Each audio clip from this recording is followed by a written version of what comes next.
Bison cinema ఒక కబడ్డీ కథ అనుకుంటే పొరపాటే. ఇది కేవలం ఆట మాత్రమే కాదు. ఆట పేరుతో సాగే గుర్తింపు కోసం పోరాటం అని చెప్పవచ్చు. ఈ మూవీ మాత్రం బానే ఉంది. ఒకసారి చూడొచ్చు. నాకు ఈ మూవీలో నచ్చిన విషయాలైతే అసలు కబడ్డీ ప్లేయర్ లాగే కనిపించడు. ఆటగాడిగా, పోరాట యోధుడిగా చాలా బాగా చేశాడు. సినిమా కోసం తాను ఎంత కష్టపడ్డాడో తెరపై స్పష్టంగా కనిపిస్తుంది. ఈ సినిమా తన కెరియర్‌కి చాలా కీలకమని చెప్పొచ్చు 'ధ్రువ్ విక్రమ్‌కి'. ఇక ఎమోషన్స్ చూసుకున్నట్లయితే హీరో, తండ్రి మధ్య వచ్చే భావోద్వేగ సన్నివేశాలు గుండెలను హత్తుకున్నాయి.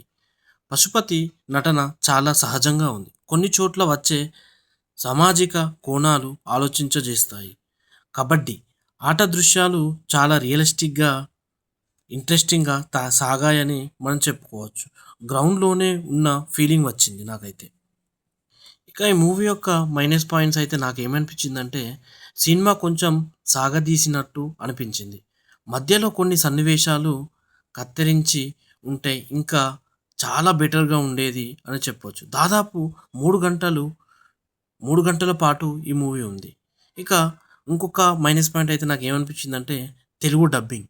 ఇది తమిళ్ సినిమా కాబట్టి మన నేటివిటీకి కొంచెం తేడాగా అనిపిస్తుంది. డబ్బింగ్ కొన్ని చోట్ల సరిగ్గా లేదు. నాకైతే అలా అనిపించింది. ఇక నా రేటింగ్ అయితే 2.75 ఔట్ ఆఫ్ 5. ఇక నా తీర్పు అయితే మరి 'సెల్వరాజ్' ఎప్పట్లాగే ఒక సీరియస్ పాయింట్‌తో వచ్చాడు. మీరు కేవలం మాస్, మసాలా ఎంటర్‌టైనర్‌లు ఆశిస్తే ఇది కాదు. కానీ ఒక నిజాయితీ గల స్పోర్ట్స్ డ్రామా, దాని వెనుక ఉన్న సామాజిక పోరాటం గురించి తెలుసుకోవాలనుకుంటే 'ధ్రువ్ విక్రమ్' పెర్ఫార్మెన్స్ కోసం ఒకసారి ధైర్యంగా చూడొచ్చు. ఈ సినిమా మెసేజ్ మనల్ని తప్పకుండా ఆలోచింపజేస్తుందని